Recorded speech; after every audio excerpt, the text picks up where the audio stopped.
This is Mona Lisa Baseball. Oh, man, where to begin? Yankees, Dodgers. They did it. They did it. They did it. Yeah, so what comes to mind when you say they did it? Big market. Simple as that. It's baseball. Anyone could have ended up there, but this is what they wanted. They want Yankees, Dodgers every year. Yeah, did it excite you as a hardball fan? No, I hate both of those teams. But I mean, like, was I going to watch, like, Mets, Guardians? I wasn't going to watch that either. Actually, you know what? Yeah. I might have watched Padres, Orioles. Okay.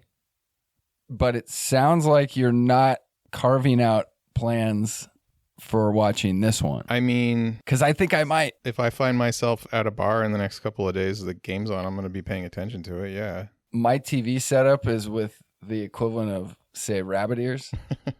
So I'm considering trying to get it on Fox. And there's been this range of emotions where, you know, getting my morning sports talk in and hearing how little they're interested, but kind of throwing sprinkles at it while 90% is football talk. They'll sprinkle in stuff about how they're excited the playoffs is going, but they won't actually break down and talk about it. Yeah. So as it gets closer to the World Series, they'll just casually sprinkle more and talk about how they're more excited. But then something actually seemed to happen once it was confirmed Yankees, Dodgers. Then this sort of the confetti came pouring down. Sports talk guys are allowed to talk about baseball. Pretend it's the beginning of the show. They got the walk-in music and the show starts. It's like, boom, what's up? Here for another episode of Da-Da-Da Sports Show brought to you by DraftKings. Man, how excited are you about the World Series? I know, it's crazy. All right, we're going to talk football first. Yeah. But let me tell you about my drive to work this morning. Baseball definitely on the mind. Started up the truck about 7:30, started heading down the hill, and I can hear the interview, and I kind of recognize the voice, and I go, oh, is that Tom Verducci was my first thought. And I'm driving down the hill a little further, and he's talking about baseball, and he keeps saying we. And I'm going, I guess maybe as a Hall of Fame vote, or it seems kind of like an odd sports journalist to be talking about baseball as we. And then Dan Patrick says, talking to the commissioner, Rob Manfred, and I go, oh my God, I cannot believe my drive to work, I get to listen to Rob Manfred. So exciting. So good how this worked out. Okay, so he uses the words completely inconsequential. And I don't know what's happened previously in the interview, but what he's telling Dan is, remember when we did that tiny little thing where, you know, you had to actually pitch the 4 pitches for the intentional walk and we made it automatic? So he starts going into that. He goes, you would not believe the things that people were calling me. I can't repeat them on this show just because I changed that little thing. Shows you how cuckoo people are for baseball because it's something that's completely inconsequential. Okay, I had to brush up later and watch the interview because I know that Dan posts his interviews. And Rob does this funny thing where towards the end, he was almost wooing me where I go, this guy's kind of, I think he would be kind of likable. And I had to snap myself out of it where I go, no, he's doing lawyer tricks. He's doing lawyer tricks. Yeah. Okay. The reason I brought up the 2 words completely inconsequential and why it was so important to me was it defined everything I thought about him. If anyone is interested in this show and the things that we talk about, you're probably into it on a level where you appreciate the nuances of the sport. And that's not going to be for everyone, but it is for people like you and me. It showed me right there. If Rob says that that is completely inconsequential, well, first of all, he couldn't be more wrong. What is the best part about baseball? It's like, well, it kind of depends on what time of year you're in. April, you go, oh, you know, it's spring. You get out to a ball game, doesn't mean much. Eat some good food, have some fun, have some laughs, get out to a ball game, right? Sure. October, you're watching baseball. It all means something. There's not a game in October that doesn't mean something. So the drama has built over months to get you to this point in October. I'm with you. Drama in baseball is one of my favorite things, but you can't force it in April. You're going to really only find it at its peak in October or November, depending on how long the playoffs take. But what fan who's been following the game for a long time, and especially whose team may have been in the playoffs, has the luxury of watching their team build a rally, get men on base. They might be a little behind. First two guys get on. It's second and third. Who's on deck? All these things are going on. Right. And like the big hitters coming up. We got to intentionally walk this guy. You can't let the guy in on third. So that pitcher has to throw these 4 pitches to their catcher who's holding his arm out. Not the easiest thing in the world. Granted, it's a pro pitcher, but you start to get playoff and World Series. Yeah. This pitcher has to be really, really precise in a pitch that he doesn't really do all season. Well, what do you know? The crowd knows this. So if it's a home crowd, it starts getting louder and louder and louder, and it naturally is going to get into this pitcher's head. I've seen wild pitches come from intentional walks. Right. It's not going to be this thrilling moment that happens in April, but in October, when you're actually playing to find out who the best teams are, it becomes a very important play. To just banish it completely and then give it those 2 words, completely inconsequential, was so insulting to the actual breadth of the game. I went through this really interesting, almost fucked up thing where as I found out it's going to be Dodgers Yankees, and mind you, I still haven't seen a pitch since sitting in a pizza shop in spring training. Couldn't handle the clock and had to bail. When I heard it was Dodgers Yankees, my initial reaction was, man, this is proving people right. And I started to drink the Kool-Aid. It began with me drinking the Kool-Aid of, maybe I am wrong. Maybe my equations were wrong. And I had to sit with it for a while. And thank God for Rob. He talked me right back into where I needed to be. And I realized all these people that are patting themselves on the back, they're taking a sample size that's so fucking small. Think how old baseball is. It's not going to go on the same sample size as, oh, we changed something for 2 years, lickety split, there's proof. Here's another thing. Hit me. Everybody wants to pat themselves on the back for the expanded playoffs. It's the best thing. I'll even hear people in the sports broadcasting industry say, this is proof that expanded playoffs is better. Automatic eye roll from me, but these sort of things are getting said. All the people that are saying this are forgetting the price that you pay for expanding the playoffs. Right. This might be the most anticipated World Series since the Cubs won the World Series. So that's 7-8 years. I think they won it in 2016. What is the price you pay for expanded playoffs? You have a tournament system and these teams get in and they knock someone off in a 3-5 game series. Right. And then, oh shit, we're the Dodgers. We won 106 last year. You're out. Yeah. You're out in 2 games. You're gone. You're gone. And so all of a sudden, Yankees, Dodgers, the best record in the American League and the National League, are actually squaring off in the World Series. And everyone's really excited about that. And guess what they're giving credit to? The fucking rule changes. See how healthy baseball is? Everyone's excited. We got Shohei stealing 50 bases. Of course, you can't mention that they changed the rules to make it easier. Imagine if everyone pulled the fences into 280 and someone hit 75 home runs. They're like, wow, that's so amazing that someone hit 75 home runs. I can't believe it. It's historic. Historic. And so I really wanted to retrace those steps of crowning the rule changes and using the proof within 2 years because there happens to be the 2 best teams that everyone wanted outside of you. Right. But you got the Dodgers, you got the Yankees, you got the 2 teams everyone wanted. Let's just really, really hope or not hope that the clock doesn't screw with one of these games. Yeah. And when I say screw with, I mean affect the outcome where you don't get to see the players finish it on the field. It's entirely possible. I don't know which one I'm rooting for. But that's what makes me kind of want to tune in and say, okay, if I really want to have my finger on the pulse, the very best that I could, this would be a good time to check in and see what I thought the state of the game would be, where all the cameras are, how much of the spectacle, these guys are stars. Because there's this trick out there in sports media where you'll take someone who's really knowledgeable about football and maybe another sport, he'll describe to you why baseball is stupid because you can't just bring Shohei up to bat in the ninth inning automatically, and you can't let your stars perform. So this will be a litmus test for how many baseball fans in America we have out there right now, because even me, who hasn't seen a pitch since spring training, wants to tune in for this World Series, probably for different reasons than other people, but there's value in that. Last year, it was a little murky when everyone was saying baseball is up, it's so great again, and you were sitting there saying, I'm checking the numbers and maybe it's up in the 5% range, maybe, not so sure. Yeah, I got the numbers for this year too.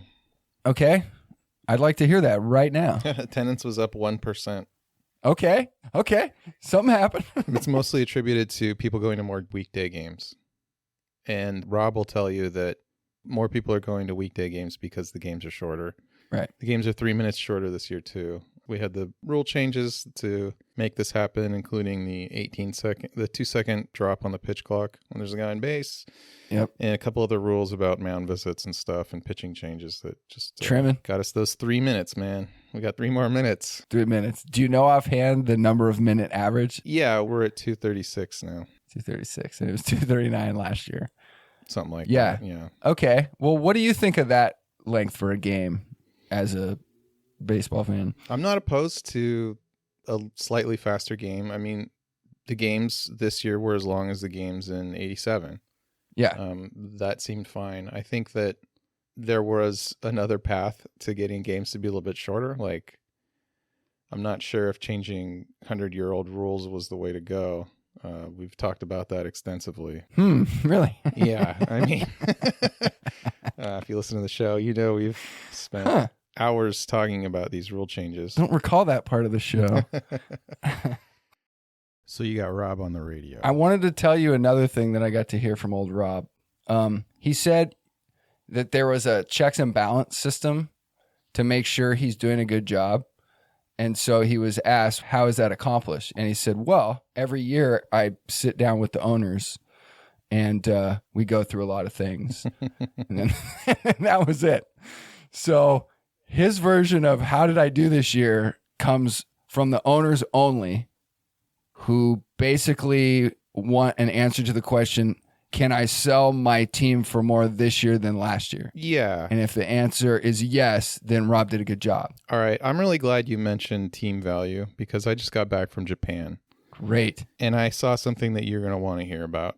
I couldn't wait for this segue. I saw hundreds and hundreds and hundreds of fashionable ladies wearing Yankees gear. I don't think most of them even know it's a baseball team. Mm-hmm. It's a fashion brand. And now with Shohei, and by the way, Shohei is everywhere in Japan. Like you can't go anywhere in Tokyo and be out of sight of Shohei. He's looking at you. He's selling you tea over here. He's selling a watch over here, coffee, everything, dude, everything. Okay. And I saw quite a few LA hats, but I don't think the logos is cool. So right. Sorry, Dodgers. I think that's $1 billion of evaluation right there. But I mean, it goes to show you why some of these teams are worth so much money. Because when they did all the deferred payment, when LA did all the deferred payment stuff, I'm like, how are they going to pay this back? You know, like if attendance is flat, you know, if TV viewership is maybe doing okay or is in trouble. I mean, it's hard to tell. People are moving to different platforms. MLB, Rob will tell you that viewership's up, and it probably is up a little bit this year. Looking at all the data, it's just hard to tell. By the way, there's huge viewership numbers like coming out of Asia now, and you can guess why. There's a lot of good players playing in the MLB. Yeah. So if viewership's up a little bit, 5-10%, and it's up 31% in Asia, like that's probably accounting for all of it or most of it. That's incredible. Yeah. I can't imagine how much money that is. It's a lot. And again, yeah, hundreds and hundreds of people wearing Yankees stuff, like Yankee logo on a purse. That purse probably costs $10,000, dude. Okay. Give me the breakdown on traditional hats or jerseys versus, the Friday night road jersey, Well, I think even the Japanese have good taste here where they understand that the classic is always going to be the best. Nice. And so you don't see a lot of variations on the white and black for Yankees gear. Yeah. And that's probably why it's a popular fashion brand. I mean, white and black goes with anything. Yep. I really do feel bad for the Padres, man. Tell me why. Well, I just feel like, and the Orioles, like those were the teams I wanted to see go all the way because I hate the Dodgers and I hate the Yankees. It's not like Yankees fans or Dodgers fans can, cry, oh, we've never been, they go to the series. They've been there. Like they have victories. Dodgers, not so much. They have that one fake one. But 2 fake ones. Yeah. But then you've got teams like Padres who, I'd have to look it up. I don't even know the last time that they were in the series. Oh, geez. And you've got teams like the Orioles that, these are teams that it's not easy for them to be good every year. They have to break down and build up, and the fans that are with them are way truer fans. You got to root for the underdog, right? You want to see teams like the Mariners be good because their fans, they're fed up. You want to see that. I don't know. I mean, why do we give the best draft picks to the worst teams, right? Because we want a level playing field. Theoretical parity, yeah. Here's the thing, like individualism, like rugged individual, freedom, I can do whatever I want. That's an American thing. Japanese are like, let's get in line and all do the same thing. Yeah, yeah. You know what I mean? Like, that's not a joke. Yeah. Like riding a subway in Tokyo, it's like everyone is perfectly where they should be. The trains are running on time. Riding the subway in San Francisco, I saw a naked guy pissing on the tracks who got hit in the by a train one time, and I don't think you'd ever see that in Japan. Okay. Oh my God. I felt like going from the States and then being dropped into a Tokyo subway, basically off the plane. Yeah. In a snap of the fingers, I was surrounded by a swarm of business suits. Oh, yeah. They all wear the same briefcases, head down, moving quickly, knowing where they're going, and 4 bewildered Americans looking around going, do you know what we do next? I went to Japan for 2 weeks in 2007, riding the coattails of a friend's plans, booked last minute. So I just got to do what they were doing. And we were all a little surprised how little English the common person spoke. I guarantee you they were pretending they couldn't understand you. That could be. But also that we could tell that their use of the English language as a culture wasn't quite as sharp as could be, we'll say, because there's a donut shop called And on And. And we went with that for a while, and we thought, God, that is the stupidest name. It just doesn't roll off the tongue. And then one of us goes, dude, they're trying to say on and on. I got to tell you, we were there. I ran into maybe 1 or 2 cashiers who didn't speak good English. So why do you think they were pretending to us? If you had such a different experience, 15-ish years later. It's probably your energy, bro. Probably your energy. Like 4 American guys is just too much. Oh, yeah, for sure. Yeah. Yeah, like you guys are trouble. Whereas like, I've read a lot about Japanese culture, and I know that you don't want to, how do I put this politely? You need to be respectful in your dress, in your countenance, in your tone of voice. All of it. You need to be mindful of the people around you. And I think 4 dudes walking around being loud, like that's their worst nightmare. You guys are like thugs to them. Like, yeah. Unpredictable. Yeah, because I remember them being very nice and friendly and courteous, but almost giggling. And yeah. So I'm wondering if they were acting like they were trying to find the words when that was just the most polite way of saying fuck off, basically. Well, yeah, wish I could help. Flip it around. Imagine if you had like, let's say, some Italian guys, and they're just walking down the street. Look at like in Speedos. Yeah, like I might not want to talk to those guys, like whereas you've got like this like cute Japanese girl who's like, oh my god, excuse me, which way, like I'm gonna respond to that a lot more, I think. But yeah, Yeah. It's so cool that Japan is one of the links to the worldwide sport. And they've been on board for a long time, but Europe has basically completely ignored baseball forever. They got cricket. And when these guys are talking about worldwide global expansion, I didn't get it at all. And I love hearing that report of 31% in not a city, but a continent, the largest one. Right. And you go, and that's why they're better businessmen than I am. However, you play the long game, they're not going to be playing the best version of the sport. They will always have to be chasing. And let me add that Rob had a little carrot dangled in front of him. And he said he expects within the next 4 years, there will be an automated strike zone. And hot off the presses, spring training, Major League Baseball next year, they will be trying out the challenge system. This is according to Rob this morning. That's just the tip of the ABS, right? Okay, for sure. That is ABS. But then he gave the 4-year. He's got a 4-year plan. Basically, within 4 years, there will be all ABS, not just challenge if you don't like it, but it's going there. Yeah, and I'm on record predicting it will be either next year or the year after that, so we'll see. Yeah, I guess it just all keeps depending on the perceived success. And, because there's a factor like this where, Brody Brazil's been humping these topics pretty hard, but I think he said maybe 6 or 7 teams have now lost their local, their regional sports network. If that number keeps increasing, hard to know where that goes, but somehow that plays into the sports popularity. However, I do think all the franchises are worth more money this year. And I think my theory stayed true, which is it's such a rare commodity and so many billionaires were minted that someone's going to want to own a baseball team. Yeah, okay. The Minnesota Twins are currently for sale. The last team to sell was the Orioles for $1.7 billion. That was this year, right? Yeah, it was last year. 1.7 last year. Okay. Yeah, so I am absolutely thrilled that we have billionaires competing with each other to buy games instead of people who love the sport.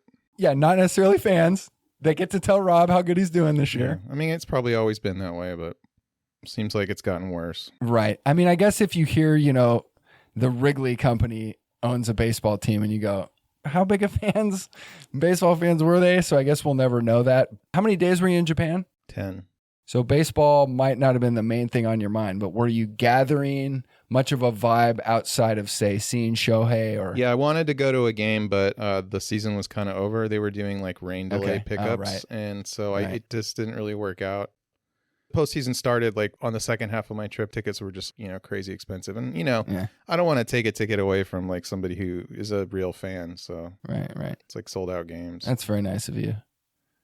But you caught the vibe of it being a country that appreciates baseball. Japanese fans are way better fans than American fans. They have smaller parks. They don't do the same attendance, but they will root for a losing team. They will go see a losing team, contrast that with Chicago White Sox and the A's.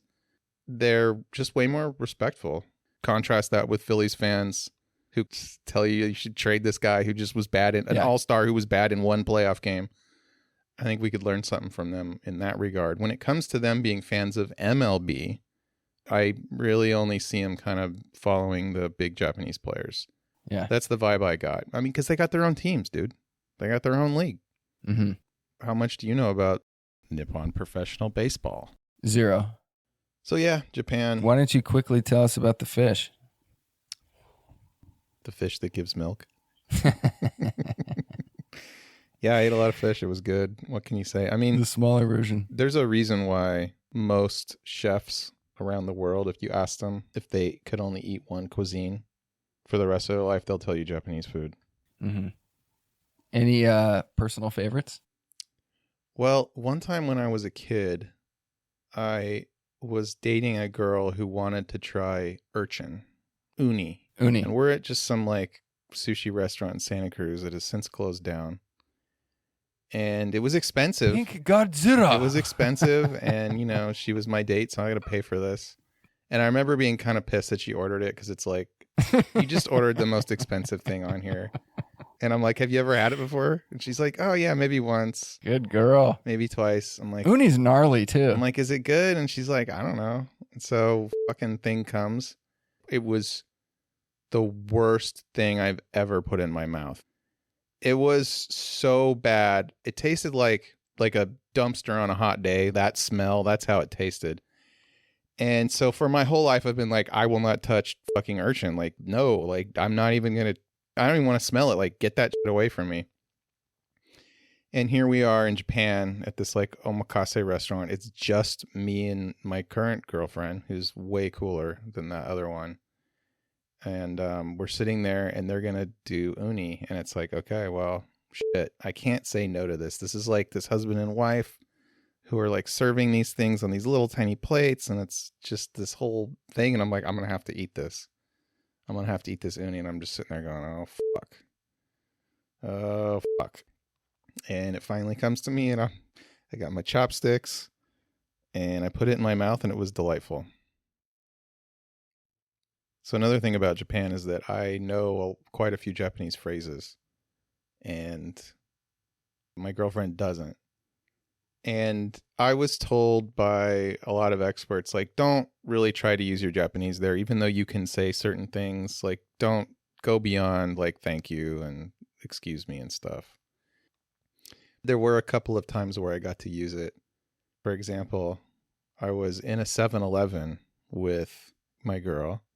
And just quick side note, the 7-Elevens in Japan are completely different than the 7-Elevens here in the States. They're actually really nice. The food options are really good, like shockingly good. Anyway, we're at a 7-Eleven buying these famous egg sandwiches and I'm getting like beer.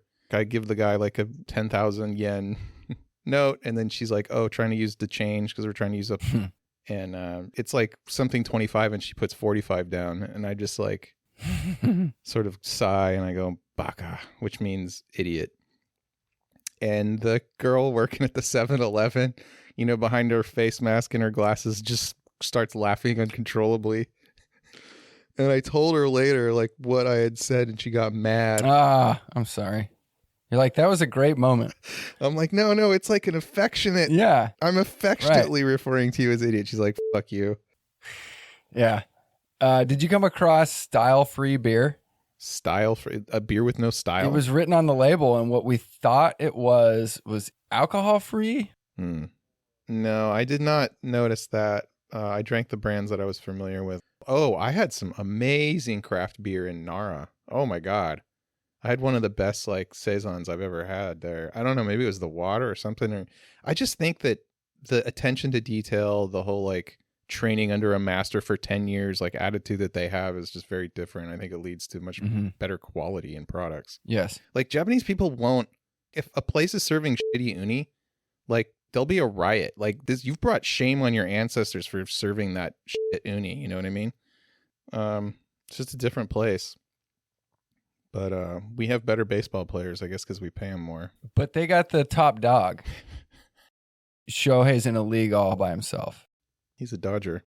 Earlier you were saying, like, what if a World Series game coming down to the wire, there's a clock violation? Like, people are going to be pissed. But it's only a matter of time before it happens. Mm-hmm. But, you know, people said the players will get used to the pitch clock, and they did.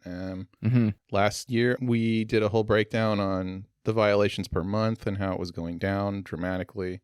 But in terms of getting more tech in the game, the problem with the tech that we have now is it's too slow. Yep. That's the problem. You said the same thing, yep. We want to know if it's a ball or a strike right after it comes in and you hear the ball hit the catcher's glove. You want to know if it's a ball or strike right then. We want fast games. We need this tech to be faster. And this thing where you tap your helmet 3 times and then everyone looks up the Jumbotron and we wait a second while we watch the ball miss or hit the strike zone. They think that they're creating drama with that. But I mean, I just feel like we're all just watching TV. And once again, the umpires had the best year ever in terms of according to the box, getting it right according to the various metrics we have. So I'm conflicted on this. Check this out. You're going to love this. In Wimbledon this year, as you may have heard, they are eliminating the line judges. No. Oh. Yep. So they're going total computers. Woo. It doesn't matter. The computer was Sure. always there. They would always appeal to the computer if it was close. So the line judges were just there. It's a fellow steeped in tradition type of tradition.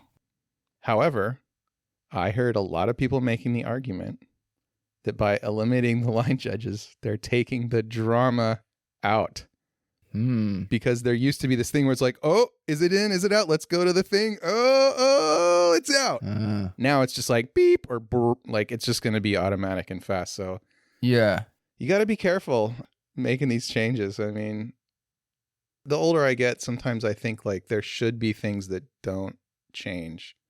And that helps connect us to our past, right? Like, couldn't agree more with that. Painting the Golden Gate Bridge pink, like unthinkable. Yep. Okay. You've made that point before. Changing the San Francisco Giants logo, like over my dead fucking body. Okay.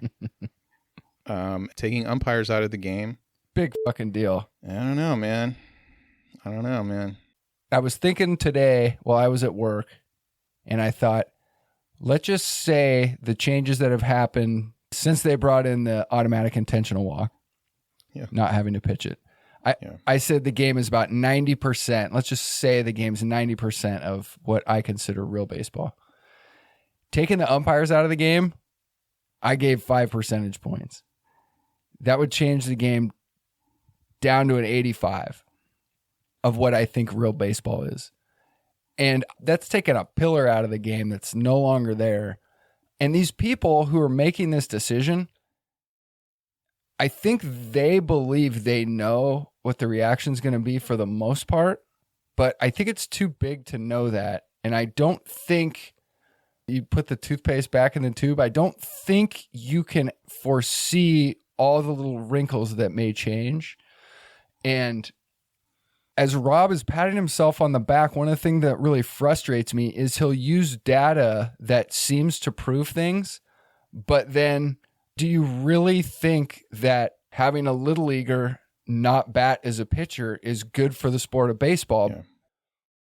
Every kid anywhere close to our age batted every time they pitched. Every time growing up. And it's completely the opposite. It is completely the opposite. Did you watch the interview that I sent it to you? Okay. Yeah. So we should talk about it. Yeah, let's talk about it. The way I saw it was, I believe it was LSU pitcher had to bat in a game, and he was interviewed, and he basically had said on camera, I actually had to lie to my coach to tell him. Wait, hold on. You're burying the lead. He had the game-winning hit. Well, I never got to see the highlights, so I didn't know. He had a walk-off. He gets interviewed after the game, and he basically admits that he told his coach that he used to bat in high school. Yeah, he had to lie to his coach. And he also, in the interview, was like, I haven't hit a ball for...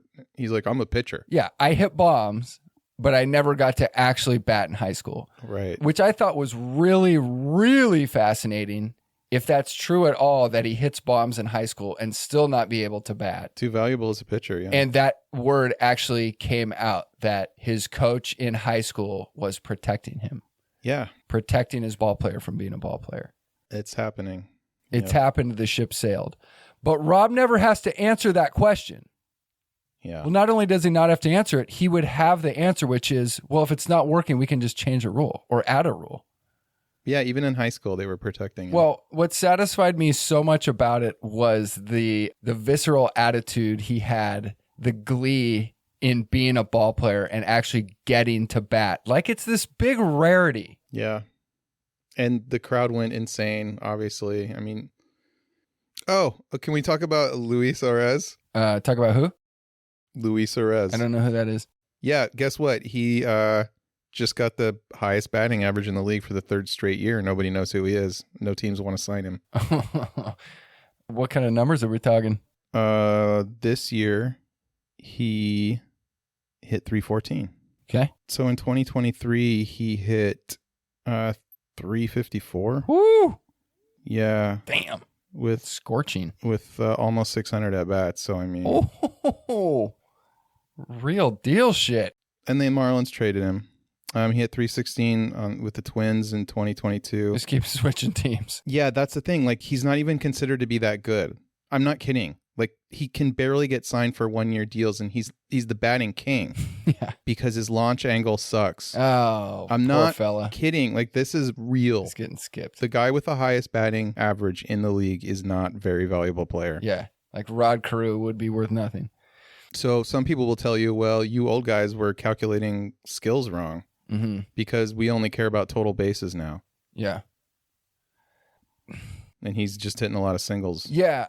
I know. It seems like such a simple equation, but once the game kind of shifted in one direction and people stopped going both ways and defensive rules were changed, it gets apples and oranges-ish, especially if you're going to say batting average, we've proven it's not that important. It's the lack of the well-rounded, no bunting, no moving runners over, no hit and runs, things like that. If all the statistics say home run teams is what gets us playoff victories or what gets us into playoffs, that's what's going to take us there. And the league kind of shifts in unison towards that. Yeah, total bases, man. That's where it's at. That's what you want to draft for if you've got a fantasy league. I've watched some guys online who talk about baseball, like a little bit younger crowd than us. And they were like, hey, we're going to watch an inning from every World Series going back to, like, I don't know, the 80s. Okay. Or maybe even longer. And then the guy's like, oh, well, what was some standout things for you? And it's like, oh, the bunting. It seemed like every team had a guy batting second who could, like, get the guy over. And then they were just so surprised by this. And I'm like, well, yeah, that's how it was. And then the other thing they mentioned was, oh, 2 guys up in the bullpen, a righty and a lefty. Nice. Every time, double barrel. Yeah. It's like, yeah, that's what we did because I like that talk. Because they would do a switch and then you'd switch it back, Mm-hmm. Yeah, the one other thing that was on my list was got to wait till Friday to start the series. Oh, yeah. And and gotta get the best ratings possible. Right. Best ratings possible. And how that is just the furthest thing from negotiable would be what date we start. Like, it's so set in stone. And push it more into November, deeper into November. But Rob said they had found the sweet spot for playoffs. The playoff system, those were his words, were sweet spot. Oh, they'll expand again in a couple of years. Yep. I'm 100% certain of that. I would agree with that. There's no way they're not going to. Yeah, they'll keep expanding it just as quickly as they know they can't go too far too fast or there'll be a backlash, Mona Lisa baseball. But here's another point I'd like to make. I don't know if I've made this point with you, that when we talk about TV ratings and attendance and all that, what people are looking for, what advertisers are looking for, people who want to sell you the toothpaste that we can't put back in the tube, they want to capture a younger audience, the 15 to 35 audience, because those people are still making up their mind about which toothpaste is best for them. Whereas a lot of old people, they're like, I drink U-Ban coffee. Like, I've been drinking that my whole life, and that's all we're going to do because it's the good one. They're not changing their preferences. They're not switching toothpaste brands. Oh, never thought of this. This is great. So that younger audience is so much more valuable to them than we are. And so if we think a rule change sucks, but kids are like, yo, that's lit, yo. Oh, please put that Sorry. I'm so sorry about that. That needs to be there. Then they're going to do it. They're going to do it. Because one kid versus like Yumi and A3, the kid's going to win. They're going to go with what he thinks is best. Right. And if he likes tapping the hat 3 times on the head, then they're going to do it. And that's what's happening. Yeah. Next year. Spring training. ABS. So any chance, I guess it would have to be a full-blown disaster for it to not be implemented once the regular season starts. Yeah, but I mean, they've been doing this in so many other leagues for so long now. I mean, they know it's close enough. It's not going to cause an outrage. They tested it. Like, they did the beta test. It's ready for production. People are going for it. Yeah. So should I commit to this where every time I go to a baseball game and they start a tap system, I can start booing? You have a very powerful boo.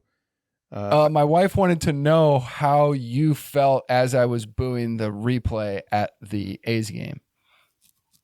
I don't remember. Oh, there you go. Any egregious booing or annoying booing. Okay. I think I'm usually the most annoying guy in our group. Because I'll yell at the pitchers, Yeah. Yeah. and say stupid ass shit. You could hear a couple people in the section kind of chuckling moderately. The curdle is the best. There's a couple points where it's like, "Bah," where you're getting the last bits out of it. And then A4 says, do you base your booing on the lady from Princess Bride? And I realized she is my inspiration for the best boo, the best boo I can give, which bow down to the king of filth. Yes. Yeah, that's it. And I might have got that in on another episode, but I just wanted to reiterate, she's my inspiration, where she's looking at her in the face and it's like, wait, why are you booing me on my wedding day? And she's basically saying, you're the worst type of human. You gave up on love. Boo. Yeah. Boo. Boo. And here's the other thing that's so ridiculous. The guy slides in safe. The ump calls him safe. You delay the game for 4 minutes. I boo for a while, almost lose my voice, and then they resume the game. They're like, yep, he was safe. Yeah, that was so lame. It's just fucked. It's just fucked. Yeah, and it takes too long. What's even more screwed about it, and this is a point that I wanted to make, and this is always coming in and out of my head, but this is the price we pay for trying to expand the game and bringing in more fans that know less. Baseball towns used to know when it's appropriate to boo. If a pitcher from the other team throws over to first 4 times in a row, you boo. By the third, fourth, you're booing. But people don't know that anymore. So they don't use their voice at a game to get the players in check. If there's a guy rubbing dirt on his hands, he won't stand in the box. You start booing. Get in the box. Yeah. Play some baseball. And unfortunately, we went to clocks because of that. We let it happen. Every time you bring up a point of we're back to 87 levels, it makes me sick. It's like we had it handled. Yeah. And then we just lost our way and we let it happen. Yeah, I mean, we've talked about why did the games get longer? You've asked me that question, and my answer was usually the prisoner's dilemma, that if I'm a pitcher, if I'm a batter, and I can take more time and I feel like that's going to help me, I'm going to take it. And that's what we had going on. And the crowd won't boo you. But it's like, what are you going to do? I mean, if half the guys out there are doing it. Mm-hmm. It's tough. But I feel like we let it happen. All of us as baseball fans let it happen right in front of us. It's true. Oh, we got to give a shout to Fernando, R.I.P. Yeah, and Pete Rose both died since we last recorded. Right. Fernando, I saw... It's such a sick stat. Oh, man, he was a beast. I don't know how you can start a career better than opening day shutout, first MLB start. 2 Giants fans talking about how great a LA pitcher is, by the way. So yes. That tells you how awesome he is. 9-inning shutout. Debut. When will the next time that happen? Never. I'd like to know. Yeah. I would like to know. And then got washed up and then still threw a no-hitter later. Yeah, well, I mean, ask Good for him. Paul Skeens how that works. He didn't just have a shutout going. He had a no-hitter. It wasn't his first game, but it was like his... Early. It was early, yeah. It was early in the season, yeah. Right. Did you follow his season at all through the year? Like statistically? So I think the question is, did Paul Skeens because everyone's like, oh, he's a lock for Rookie of the Year, right. Cy Young, and it's like, well, hold on. Yeah, shut down MGM. We haven't even got to the All-Star game here. Like, this guy could get hurt. Yeah. And still, I think MGM didn't care. I'll give you his stat line for the year. Give me his line. 23 games pitched, 29 earned runs, 11 wins, 3 losses. And his whip is 0.95 with an ERA of 1.96. 1.96. Oh, goodness. I mean, he had a great year. That's awesome. He's going to win all the awards. He's going to get it. Oh, I want to do a first time for the show. I want to challenge you to a bet. Okay. Interested? Yeah, what are we betting? Like sushi dinner? Oh, wow. That's not bad. To buy me some uni. God, what does my friend say? It tastes like Tide Pool. Tastes just like Tide Pool. Tide Pool. What do you think about that? Yeah. Okay. So salty. Perhaps. It's quite salty. Yeah. Okay, but here's my thought on the bet.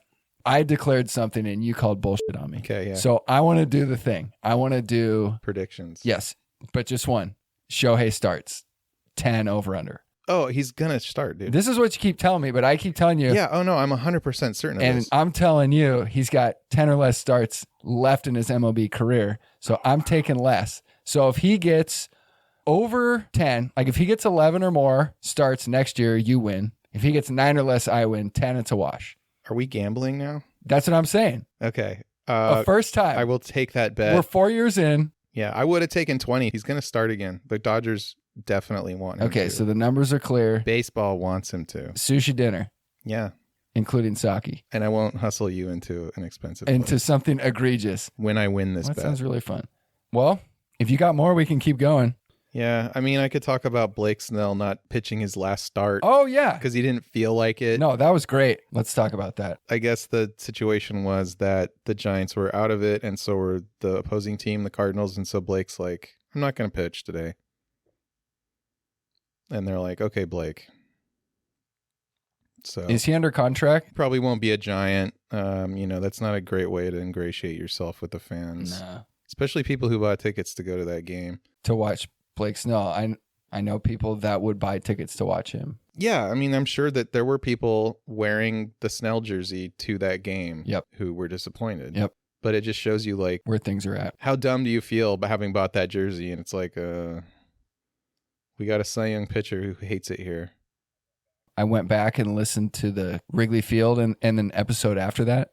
And I got reminded of a topic, which was, I think it was Arenado was getting paid $29 million a year. Yeah, he can't even run. And didn't run out his ground ball. Yeah. And, A4 was so irate about that. Because he was out by a half a step. Yeah, it was bang, bang. Yeah. And you could tell it was 75%. And I think that's what we stated. 80% would have made him safe, but he could only give 75. Yeah. And I don't know. That's just kind of accepted. And this is sort of the idea that, I go to work. I don't have to dress nice, but I have to be professional in my profession. And you have to put on shoes. No slippers. Slippers are out. I got reprimanded this last year for showing up to the job site in flip-flops, and I showed up early so that I could put on the shoes. Right. And the second I got there, my boss was like, "Get over here, I need da-da-da-da-da." And I was wearing my flip-flops, and he looks at me and he's like, "No. Right. You cannot show up to the job. I don't care what time it is. I don't care how early you show up. You can't show up to the job site with flip-flops on."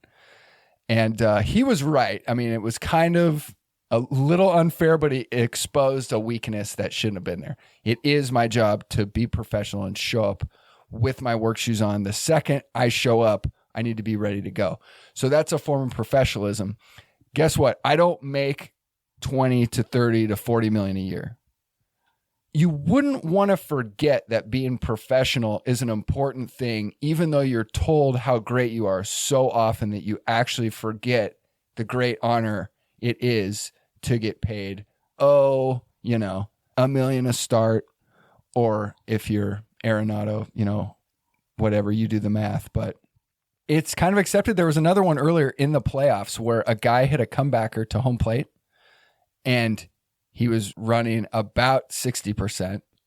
And then the pitcher kind of threw a lob, almost threw it over the first baseman's head, who took 2 steps off, jumped, caught the ball, and then ran back to first base and got him in a bang-bang play. That was in the playoffs. And the thought of, it's a playoff game, you got to win. It was a very close game, and they needed this guy to get on base. To run 60% on a grounder in a playoff game as a millionaire, tough for me to wrap my head around. If you're making $30 million a year and you play in 150 games, it's like $200,000 a game. You'd want them being professional. It's a lot of money. It is a lot of money. We're a little numb to it in the sports world, but it is an obscene amount of money. Think about that, though. I mean, that's why Blake Snell's like not going to pitch when... Yeah. Because he's, might hurt my arm a little bit. Rather not get hurt. Yeah. Doesn't matter, right? Yeah. Fuck the fans. The fan. Fuck the team. Fan getting slapped. Fuck it. I'm out. It's a bummer. You're not signing me next year anyway. I don't know. Maybe he's got beef with somebody in the office. I mean, yeah, sure. We don't know. But I can tell you, man, like, didn't make you feel good as a Giants fan. I worked in the entertainment industry in video games for a while, and there were so many times where I was at odds with management because I cared about what the fans wanted and not what they wanted. And there were so many times where I made executives angry by telling them, dude, if you make this change, we might make more money, but it's not going to be good in the long run. You're going to lose your audience. And a lot of the confidence that I've brought to the podcast is due to the fact that I was right in all those situations. Sometimes more right than others. And I sort of predicted that happening to baseball, but attendance is up 1%. TV viewership is up 5%, 31% in Asia. They are definitely patting themselves on the back. They got the Yankees-Dodgers series that they want so bad. Hopefully it happens every year for them. That is so far from being a reality in a tournament system. The difference between a video game and Major League Baseball is that, and the reason I was right with these games and I'm maybe wrong with baseball, was that there's always a new video game and there's just one MLB. So if you destroy an existing game by over monetizing it, you'll kill the game, and because people can just go play a different game, but there's only one MLB. It's really going to come down to the sample size, and take 5, 10, 15, 20, 30, 40 years from now, where does baseball stand? And that's really the only way we're going to find out, because of this short 1 or 2 seasons. See, that's proof. Doesn't really work for a sport that's so old and been going for a while, I think. Yeah. The bleed out's going to happen if you go take the umpires out, the game gets 5% worse. If new rules come in and you keep losing a percentage point here or there, it starts getting to the point where it's, well, do you guys want to watch this or this? And you're like, go with the other thing. In order for MLB to grow the way that they want, they need somebody to break the home run record like every year. And that's ridiculous. And they're going to want to do that. And it's going to get out of control to the point where they will start bringing in the fences. You know what I mean? Like, or maybe they won't, but someone in a boardroom, someone's going to be like, well, can we just bring in the fences so we get more home runs, so we break the record and we get more viewership this year? They will sell it out. I've been in these meetings where I've seen video games just completely sold out. They will sell it out. And that's the mentality of a lot of people who find themselves in decision-making positions. Right. Well, here's a wonderful way to do it. Instead of bringing the fences in, do these things that we've talked about, which is controlling the batting order. Well, they keep fucking with the ball too, man. That's a real thing. Sure, but like Shohei should be able to bat every inning. Oh, yeah, why not? And then gets brought in. Oh, he hit 90 homers this year. That's what football and basketball sports talkers say. This is the dumbest thing I've ever heard. No, they say that's the problem. Oh, we can put LeBron in, at the end of a game. Why can't we have Shohei bat, in the bottom of the ninth? That's the problem with baseball. And then they'll use it as proof. Idiots. Not as popular as NFL. Baka.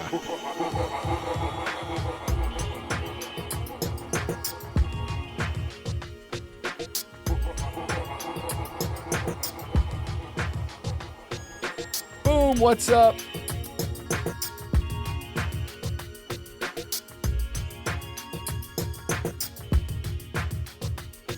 Historic.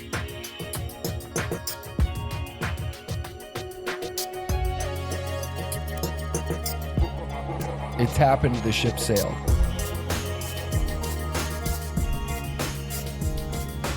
White and black goes with anything.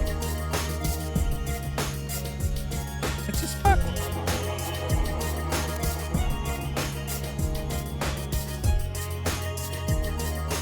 Sports talk guys are allowed to talk about baseball.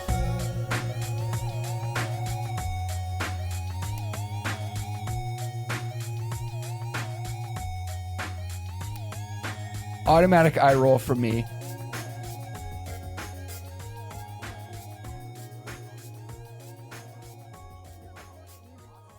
See how healthy baseball is?